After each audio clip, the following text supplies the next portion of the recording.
J'espère que vous allez bien et que vous abordez ce moment ensemble en étant plein d'accueil dans vos cœurs, prêts à laisser le Seigneur déposer en vous une parole personnalisée. Utilisez ce qui se passe dans la communion fraternelle pour appuyer, changer une vision, ouvrir, orienter. C'est toujours inattendu avec Dieu. Des fois, les révélations qui nous donnent ne viennent pas à des moments qu'on a programmés. Même souvent, elles viennent à des moments très inattendus et de manière inattendue. Donc j'espère cela pour vous, même aujourd'hui, pendant cette rencontre. La question qui est Dieu est évidemment une question tellement large que vous vous demandez où va-t-il aller. Alors oui, le mot Dieu, quand on dit le mot Dieu pour un juif ou pour un chrétien, il sait, ça signifie le créateur, l'unique créateur. Il n'y a pas deux créateurs, il n'y en a qu'un et on l'appelle Dieu, qui fait que tout ce qui existe, existe. Il est tel dans l'Ancien Testament et il est tel dans le Nouveau Testament. Jésus, dans Matthieu 11, loue le Père du ciel et de la terre. Et là, il s'adresse au Créateur. Toi, Père, Créateur du ciel et de la terre. Il l'adore. Donc, un seul Dieu créateur, Ancien Testament, Nouveau Testament. Mais en disant ça, on n'a pas tout dit, parce que les évangiles, de manière très surprenante, nous révèlent un Dieu qu'on n'aurait pas pu imaginer tel, surprenant, riche, infiniment grand, profond. Et il est tellement important pour nous de savoir qui il est, parce que selon comment est ton Dieu, ainsi va être ta vie, ton ouverture aux autres, ta croissance. Donc c'est comme le ciel. Celui qui habite dans le ciel, si tu le connais, tu as un ciel ouvert sur toi. Et avant de vous livrer le secret de ce que j'aimerais vous dire, en fait, je vais prendre le texte dans lequel il se trouve, un des textes. Et ce texte va être l'objet de ma méditation aujourd'hui. Matthieu 28, dernier chapitre, dernier verset de Matthieu 28, verset 18 et suivant. Jésus s'approcha et leur parla ainsi. « Toute autorité m'a été donnée dans le ciel et sur la terre. Allez, faites de toutes les nations des disciples. Baptisez-les au nom du Père, du Fils et du Saint-Esprit et enseignez-leur à garder tout ce que je vous ai commandé. Et voici, je suis avec vous tous les jours jusqu'à la fin du monde. » Alors, une petite description du texte. Il y a un verbe à l'impératif. Faites de toutes les nations des disciples. Ça, c'est le cœur de Jésus à ses 11 apôtres et au travers d'eux à toute l'Église. Faites de toutes les nations des apprentis de Jésus. Apprentis de son cœur, de sa vie, de sa manière de penser, d'aimer, de se donner. Des apprentis de la vie du royaume qui est la vie du roi, de Jésus. Et il y a 3 autres verbes qui sont mis à l'impératif là dans la traduction, mais qui sont en fait des participes dans l'original. C'est en allant, en baptisant et en leur enseignant à garder tout ce que je vous ai commandé. Alors en allant, c'est simple, c'est le mouvement de l'Église, c'est toujours selon le mouvement du cœur de Dieu qui va toujours chercher ceux qui sont dans le besoin, ceux qui souffrent, ceux qui ont besoin de compassion. C'est le mouvement de son cœur pour les autres, avec la guérison, avec la réconciliation. Il envoie des créateurs de paix, il envoie des gens qui amènent la douceur, sa douceur, et qui sont les héritiers de la terre. Il envoie des gens avec sa compassion pour rejoindre ceux qui sont oubliés de tous. Il envoie des gens avec sa consolation pour consoler ceux qui pleurent. Avec chaque fois des promesses aux envoyés dans sa mission. Ça, c'est le mouvement. Toujours. Dieu va toujours vers les autres. Je ne sais pas comment dire. C'est le mouvement de son cœur. Il ne peut pas oublier. S'il y en a un seul qui souffre, il ne peut pas l'oublier. Comme un père dans une famille. Et puis, il y a le deuxième, c'est en baptisant. Voilà, tout le monde sait, tout le monde pense tout de suite, il y a le baptême d'eau, il y a l'initiation chrétienne. Est-ce que je suis prêt pour être baptisé ou pas? Est-ce que c'est le moment pour moi? Je vais confesser ma foi devant tout le monde et je passe par les eaux du baptême. Voilà ce que les gens lisent dans ce verset. Et puis, il y a le troisième, en enseignant à garder tout ce que je vous ai prescrit. Et donc là, on pense formation de disciples. voilà, on va avoir maintenant des enseignements par Monsieur Paul et d'autres qui vont nous donner des pépites de la parole afin qu'on puisse processer, s'appliquer à la vie, partager, grandir dans l'apprentissage de la vie de Jésus, l'apprentissage de la vie du royaume, l'apprentissage, qu'est-ce que c'est vivre avec l'Esprit Saint qui vit en nous. Alors, tout cela est tout à fait juste et j'aimerais maintenant relever quelque chose d'extrêmement important au sujet du deuxième mouvement. Parce que c'est celui qu'on oublie presque toujours. La mission, on l'oublie aussi, mais des fois un peu moins. L'enseignement et formation de disciples, non, c'est très in maintenant. Mais baptisez-les, écoutez bien, dans le nom du Père, du Fils et du Saint-Esprit. Tiens, c'est pas marqué baptisé dans l'eau, mais dans le nom du Père, du Fils et du Saint-Esprit. Du coup, vous remarquez tout de suite une chose, au même deux. Un, le nom est au singulier, dans le nom, pas les noms, le nom. Un seul Dieu, le Créateur, un seul Dieu. Mais dans le nom unique, 3 personnes, le Père, le Fils, le Saint-Esprit. On ne parle pas tellement là de l'eau qui est sous-entendue à l'arrière, mais on parle de plonger, parce que baptiser veut dire plonger, de plonger dans la réalité d'un seul Dieu, mais de 3 personnes, Père, Fils et Saint-Esprit. Parce que le nom du Dieu unique, le nom tel que les évangiles nous révèlent Dieu, c'est qu'il est un Dieu et 3 personnes. Père, Fils, Saint-Esprit. Quel est mon témoignage? Comment je réponds si je réponds à quelqu'un qui me dit « Qui est ton Dieu ?» Comment se nomme-t-il? Il est Père, Fils et Saint-Esprit. Certains disent seulement « C'est le Saint-Esprit, j'ai rencontré le Saint-Esprit, j'ai été rempli du Saint-Esprit. » D'autres disent « C'est mon Créateur et c'est mon Père. » D'autres disent « Oui, c'est Jésus, c'est Jésus. » Les 3, le nom du Père, du Fils et du Saint-Esprit. J'aimerais vous proposer que si nous passons directement de la mission, des gens acceptent ce Dieu-là et ensuite on va les enseigner comment vivre, on loupe un chaînon central. Oui, la mission les rejoint avec tout le mouvement d'amour de Dieu et ses qualités.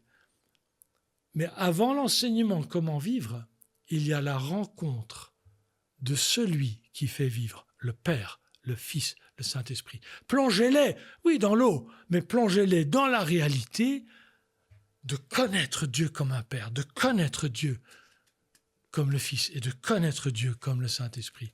La vie chrétienne qui va ressembler à Dieu, qui va être plantée dans le royaume de Dieu, c'est une vie qui est connectée, plongée, trempée, huilée, imbibée du Père, du Fils et du Saint-Esprit. Parce que Dieu, il est les 3, un seul Dieu. Mais si tu enlèves un des 3, tu n'as pas le Dieu des chrétiens.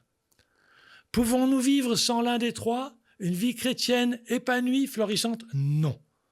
Plongez-les dans les 3. Alors, connaître Dieu comme Père, c'est super important. Parce que c'est aussi se connaître comme fils. Donc c'est connaître son identité la plus profonde. C'est connaître l'amour bienveillant. C'est connaître la bonté, la bénédiction, sa voix. C'est connaître l'affermissement dans l'identité. Connaître Dieu comme Père n'est pas juste l'apprentissage d'un moment. C'est toute une vie. Plongez-les pour que dans cette vie, il y a une croissance de la filialité et du Père. D'abord, peut-être un enfant, il connaît du Père. Voilà, le Père me dit, il ne faut pas faire ça, il faut faire ça. On commence souvent comme ça. On apprend à connaître un peu les bornes, on apprend à tomber, à se relever. Il nous nettoie souvent de nos... Voilà, comme un bébé, on le nettoie souvent, on le lave souvent. Puis après, quand on grandit dans la filialité, fils et filles, peu à peu, on s'intéresse à son cœur, à ses projets, on commence à collaborer de manière plus précise dans l'intimité. Il y a une découverte du cœur du Père, et le Père se réjouit. La filialité et la connaissance du cœur du Père. Dans le deuxième, la personne de Jésus. Là, dans Matthieu 28, on voit bien que toute autorité lui a été donnée dans le ciel et sur la terre. Jésus, dans le royaume du Père, il faut un roi. Jésus, il est le roi. Il est le roi Messie, le roi divin, avec l'autorité divine que Dieu lui a confiée sur la terre et sur le ciel. Les gens ne le reconnaissent pas encore sur la terre, mais il l'a déjà de droit de par ce qu'il est le roi divin, crucifié et ressuscité, pour acquérir cet héritage et ce droit d'autorité. Il est le roi et nous apprenons à être les sujets du roi, donc les serviteurs du roi. On apprend à reconnaître comment on sert ce roi-là pour qu'on honore son caractère. Et on apprend avec ce roi-là comment lui nous envoie servir les autres dans son amour, dans l'autorité royale qu'il nous confie aussi, parce qu'un serviteur est un serviteur, mais il a une autorité déléguée, une autorité royale déléguée pour avoir une action qui fait une différence sur la terre, dans le territoire, la famille, l'église où il est, et le travail, enfin là où il est placé, une réelle autorité. Mais c'est une autorité de service dans l'amour et la foi qui rayonne du crucifié, parce qu'il a été crucifié et il a eu l'autorité, parce qu'il a été jusqu'au bout de l'amour. Il a déversé sa vie. Et les serviteurs vont apprendre du roi, en tant que sujet du roi, comment fonctionne le royaume de ce roi, qui fait une différence en étant dans l'autorité de l'amour, pas du tout comme des petits nuls, etc., une vraie dignité du roi. Parce que quand tu es un sujet du roi, tu as la dignité du roi. On est fils du roi aussi. Et alors on sert dans ce mouvement et on déverse sa vie. Et puis le Saint-Esprit, connaître le Saint-Esprit. Voyez, Jésus dit « Je suis avec vous tous les jours jusqu'à la fin du monde ». Alors, le « je suis » du Père, « je suis » du Fils, « je suis » c'est le nom divin d'Exode 3,14, vous irez voir, où Dieu dit « je suis qui je suis »,« je suis qui je suis ». Je vais vous montrer ma nature en étant présent. Je suis avec vous. La présence du Père et du Fils qui sont dans le ciel et qui règnent, et qui ont autorité, et qui influencent la terre, qui veulent faire descendre sur la terre, au travers des humains, leur volonté, leur règne, leur vision. Eh bien, cette présence ne sera pas seulement là-haut, mais en bas. Le Saint-Esprit qui rend le roi tout proche, présent, qui nous invite de passer du service même jusqu'à l'amitié avec le roi, l'amitié avec Jésus. Mais ça s'apprend d'abord en servant, humblement. C'est pas des étapes de hiérarchie, mais c'est des étapes d'intimité. Donc la présence du roi tout près, qui conduit, qui monte, qui suggère, qui collabore, qui met un joug doux et léger sur nos épaules, qui enlève ces trucs écrasants des choses qu'on doit faire, on s'agite, puis qui portent pas du fruit. On fait des tas de trucs qu'il nous a pas demandé, et les seules choses ou la chose qu'il nous demande, on la voit même pas. Le joug doux et léger où on fait la chose qu'il nous montre. Ça s'apprend, le joug doux et léger, sous l'autorité du roi. Le Saint-Esprit et l'Esprit du Père, qui est l'Esprit d'amour, qui les déverse dans nos cœurs, Romains 5,5, pour qu'on découvre, oui, celui-là, il est présent. Il est présent, il est là. Il est là dans les temps durs, il est là, il est présent.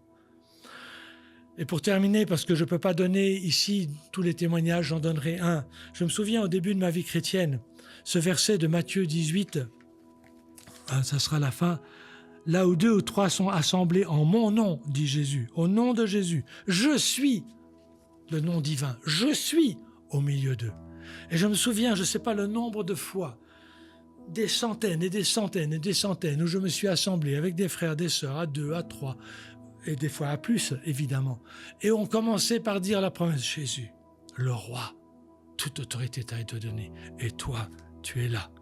Ça fait une monstre différence. Tu pries celui qui a toute autorité, ton roi. Il te donne accès à la salle du trône, à la salle de commande, à la salle où il y a tous les aiguillages du ciel, et tu es là assis, tranquille, relax, avec des frères et sœurs, et il te dit « Je suis là !» au milieu de vous, et puis il encourage, dans les mêmes versets, tout ce que vous accorderez pour demander à mon Père, dans les cieux, tout ce que vous accorderez, vous l'avez, vous l'aurez. Il y a une force dans l'unité devant le roi de la prière adressée au Père. Et cette présence, c'est la présence du Saint-Esprit, le roi présent par le Saint-Esprit. Donc, qui est ton Dieu? Peux-tu enlever le Saint-Esprit? Tu veux plus sa présence? Peux-tu enlever le roi? T'es sujet de quoi alors? C'est ton propre royaume? Peux-tu enlever le Père? Ton identité de fils? Peux-tu enlever l'un des trois? Alors oui, Jésus nous sauve, nous met dans ce royaume, nous fait naître comme enfants de Dieu, nous délivre de la condamnation du péché, mais pour quelque chose, en vue de quelque chose, pour la filialité, pour le mouvement de la mission, de l'amour du Père, pour le mouvement de la royauté de Jésus qui s'étend là où elle n'est pas encore, pour le mouvement de sa présence. Et pour ça, il faut le connaître. Comment pouvons-nous suivre ces commandements, ces ordres qui sont dans le sermon sur la montagne, par exemple, Matthieu 5 à 7, sans connaître et sans être plongé dans qui il est et prendre du temps pour savoir qui il est, Père, Fils et Saint-Esprit. Dieu Trinité. La foi de l'Église se résume un seul Dieu, le Créateur. 3 personnes, Père, Fils, Saint-Esprit. Nous serons tous Église comme est notre Dieu. Et notre confession de foi est la connaissance de ce Dieu-là. Un grand mystère, trop grand pour moi. J'ai essayé de vous communiquer avec passion celui qui m'a appelé à lui. Merci beaucoup. Je vous souhaite un partage peut-être sur où en es-tu dans ta connaissance des 3, ou est-ce que tu penses qu'il y a des lacunes dans les 3? Un seul Dieu. Ou est-ce que tu as peur? Qu'est-ce que tu désires? Ou est-ce qu'on t'a appris peut-être juste une chose mais pas les autres? Jamais pour être contre, mais pour ajouter à ce qui manquerait. Plongez-les dans le nom du Père, du Fils et du Saint-Esprit. Ce n'est pas une formule, c'est une réalité. Bonne suite de rencontres et beaucoup de joie dans la découverte, et en espérant qu'il y ait la révélation qui est venue pour toi aussi. Salut tout le monde, j'espère que vous avez kiffé la vidéo de Paul Aimès et que ça vous a donné envie un peu de réfléchir à tout ce qu'il a dit. Et pour diriger un peu cette réflexion, je vais vous suggérer, vous donner 3 questions que je vous encourage vraiment à méditer ensemble et à rediscuter. Donc la première question c'est, est-ce que tu connais Dieu comme le Père? Est-ce que du coup dans la vie de tous les jours, ça change un petit peu tes pensées, ta façon de vivre et tes choix? De savoir que tu es son enfant, son fils ou sa fille. Deuxième question c'est, est-ce que tu connais Dieu comme le Fils? Il est le roi des rois, nous sommes ses sujets. Et du coup, comment est-ce que dans la vie de tous les jours, tu le sers? Comment est-ce que tu considères tout ça quotidiennement? Et également, comment est-ce que tu revêts l'autorité qu'il t'a donnée, qu'il t'a déléguée, avec tout ce qu'il a fait pour nous sur la terre? Et finalement, question numéro 3, est-ce que tu connais Dieu comme le Saint-Esprit? C'est cette merveilleuse personne qui nous fait découvrir justement ce roi comme un ami, comme un pote, et qui nous enlève le joug de lourdeur, qui nous fait vivre les choses du ciel avec légèreté. Au final, comment est-ce que tu vis la présence de Saint-Esprit quotidiennement? Et puis, est-ce que tu as envie de plus? Voilà, je vous souhaite une bonne réflexion. Soyez abondamment bénis, les amis, et je me réjouis de vous voir. Ciao, ciao.